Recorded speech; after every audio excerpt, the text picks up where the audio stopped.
I would like to discuss the Young Life organization. So Young Life works with teens in over 8,000 locations in the United States and around 100 different countries. So their vision started kind of in the 1930s, and their goal is to introduce Jesus Christ to adolescents. It all began with a elderly woman named Clara Frasher. She brought a group of adults together to pray over the teens in their town, and this kind of got the ball rolling for the Young Life organization. But 6 years later, a man named Ryan Rayburn started the first Young Life program where kids could go to another kid's house, and he would help lead them in Bible study, prayer, and sharing with each other their stories and testimonies and things like that. And then in 1944, one of the first members, Ad Sewell, decided that we needed a new way to reach out to these kids. So he realized that the best way to do this is to go to their turf and explain it in ways that they would understand and that they would do it. But according to Young Life's website, they're active in nearly 100 countries. And this began in 1953 with their first outreach in France. But today's Young Life mission is incarnational witness. They not only express the love of Christ to these kids, they try to embody it completely. This way the kids can see it and visualize it in someone else and know that's how it's supposed to feel for them. Through this program, they create deep relationships with these kids. And depending on their age and location, there are different levels for each of them. They start with Wild Life, which is for middle schoolers. Then it goes on to the Young Life, which is for high school, which makes sense that it's just called Young Life because it all started out with teens. Then it goes up to Young Life College, and beyond, that's for college students if you didn't get that. But beyond that, they do something called Club Beyond, which is for military kids. And it goes out to bases in the United States and overseas. The last program is the Amicus program, which is for international kids.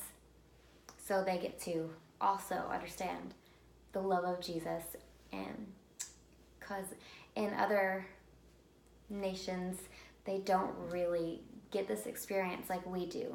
We see churches on every other corner, but over there, they're not allowed to even think about it. And so this program reaches out to those kids. And so now that you kind of understand the program, I would like to explain the importance. So kids these days are influenced and pressured by so many things, and they have a hard enough time trying to figure out the difference between good decisions and bad decisions. And so Young Life is one of the best influences these kids will have in their lives. The adolescent stage is very easily influenced, and if we can reach out to those kids and help them understand Jesus Christ, we can make their lives better and more full of just joy.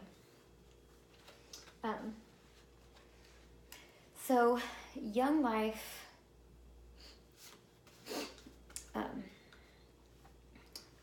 understands that kids have a hard time these days, and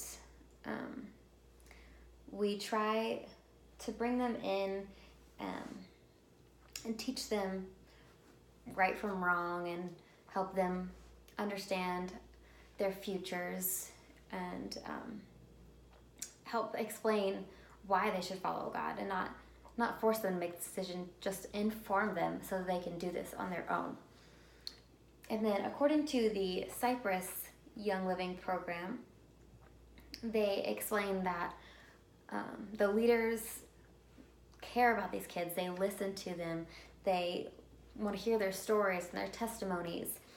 And they just do their best to make learning about God and good decisions more fun and interesting, so that they could really take it in and understand it and begin to follow in that path.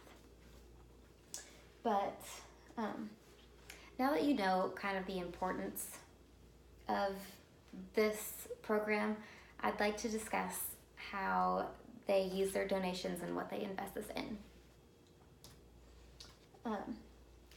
So there's this website called Charity Navigator, and it helps people understand what an organization or charity is and what they're about, and then it'll give statistics on how they use their donations and things like that.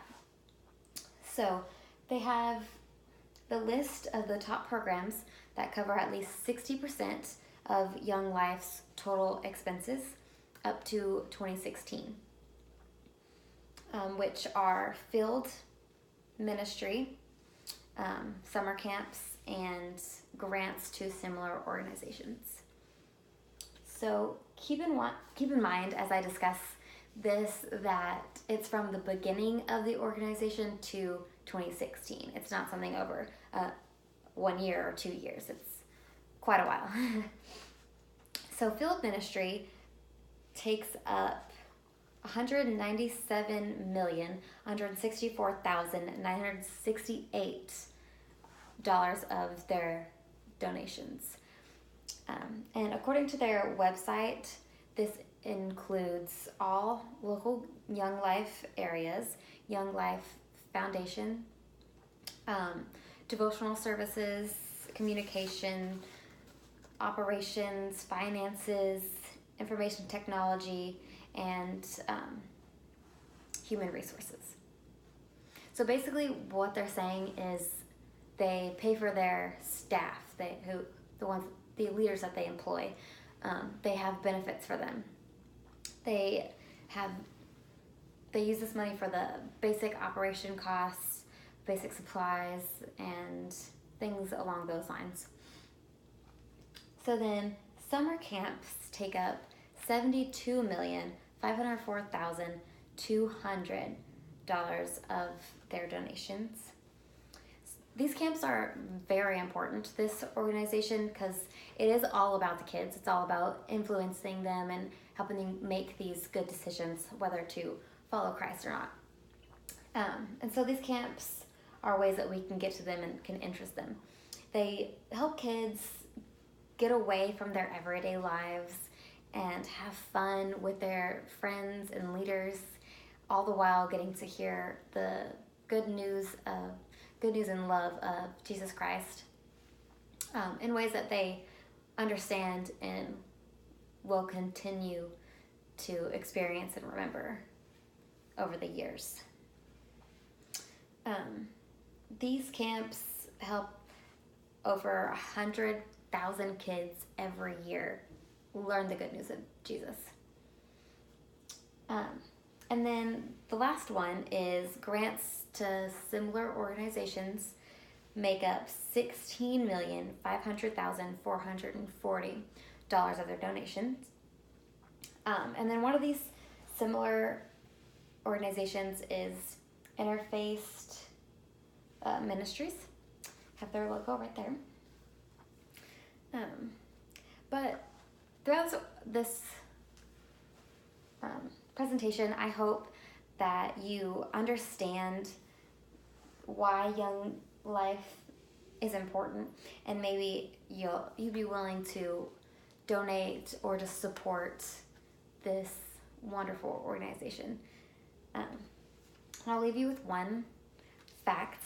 Young Life made Forbes' list of 100 largest U.S. organizations at number 54.